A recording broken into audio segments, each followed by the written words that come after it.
Assalamualaikum warahmatullahi wabarakatuh everyone. Kembali lagi bersama saya Ali Izzah Robani. Dalam video kali ini kita akan membahas tentang etika komunikasi Islam. Saya adalah mahasiswa ilmu komunikasi Universitas Muhammadiyah Jakarta. Etika komunikasi Islam, seperti yang kita ketahui bahwasannya dalam Islam tentu cara kita berkomunikasi diatur sedemikian rupa sehingga nilai-nilai Islam yang kita bawa dapat kita sampaikan dan diterima dengan baik oleh golongan manapun.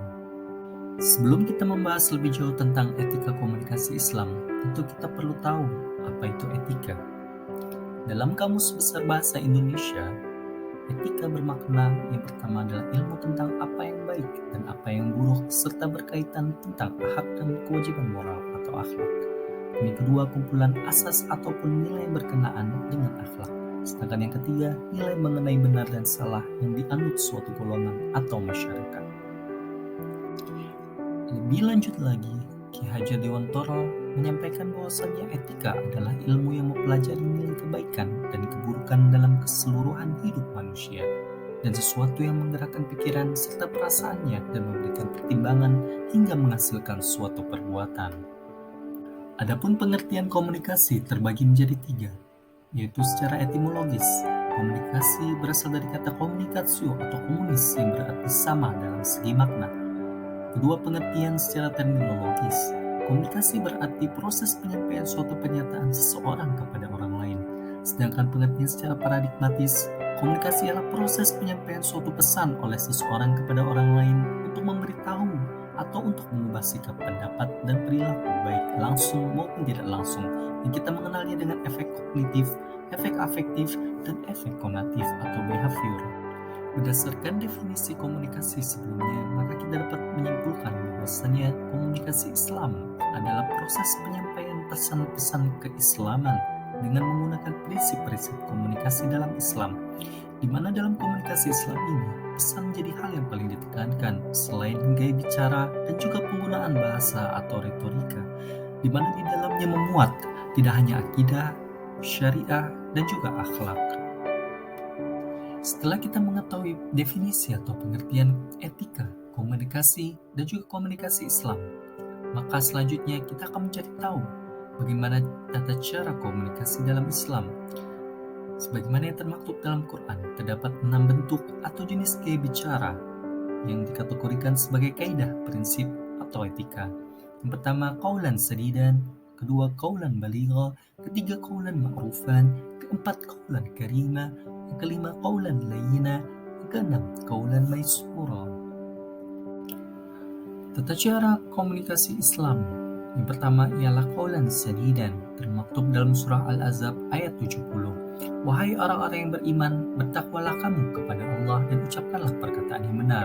Perkataan yang benar didefinisikan sebagai perkataan yang jujur, tidak bohong, lurus, dan tidak berbelit-belit.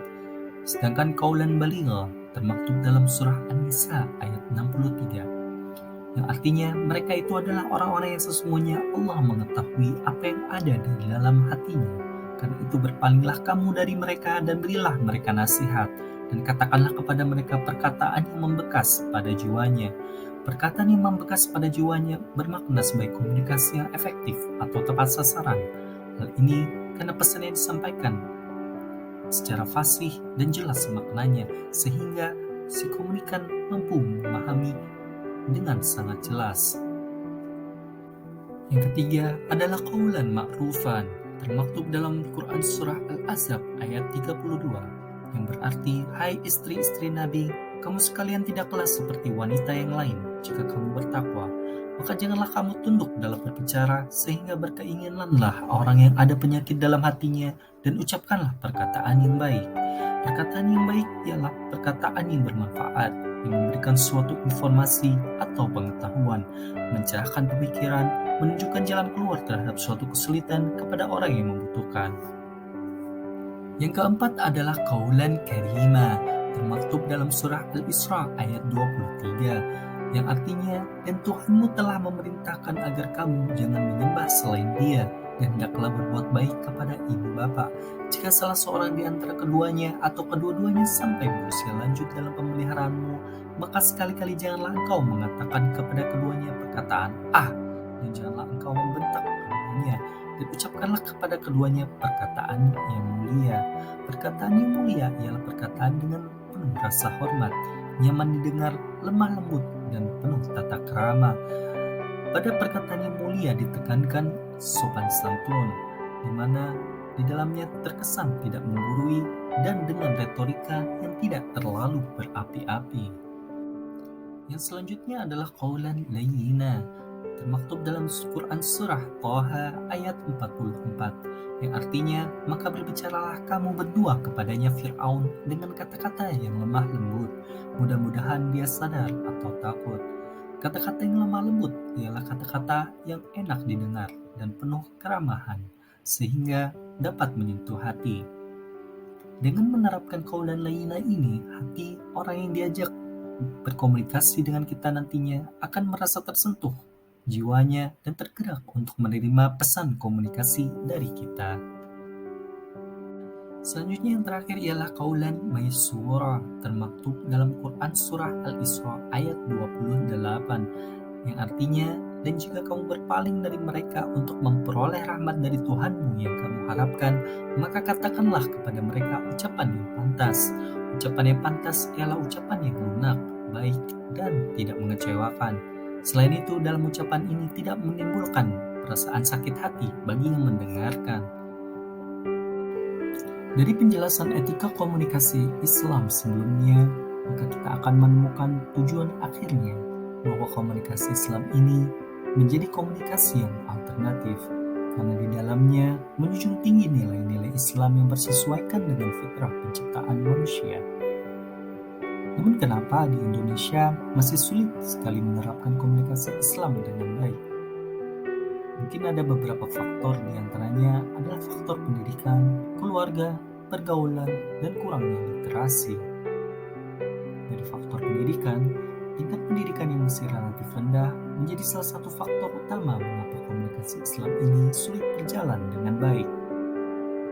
Sudah seharusnya semakin berilmu seseorang, maka akan menjaga gaya berbicaranya.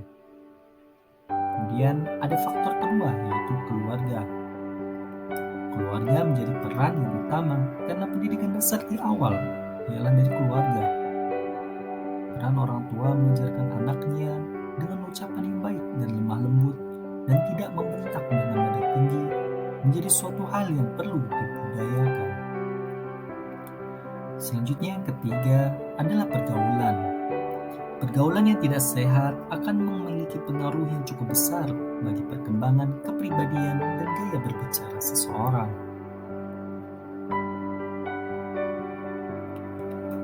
Yang terakhir adalah kurangnya literasi. Penggunaan bahasa yang kurang tepat bisa diminimalisir apabila dibiasakan membaca sejak dini. Saat ini, gadget dan internet mempengaruhi minat literasi. Tontonan yang disuguhkan masih kurang mengembangkan gaya berbicara yang baik. Mungkin cukup sekian video pembahasan tentang etika komunikasi Islam kali ini. Jangan lupa pencet tombol like apabila video ini bermanfaat. Terima kasih banyak bagi teman-teman yang sudah menyimak video ini sampai akhir. Apabila ada saran dan masukan, jangan lupa untuk menuliskannya di kolom komentar. Billahi fisabil haq fastabiqul khairat. Wassalamualaikum warahmatullahi wabarakatuh.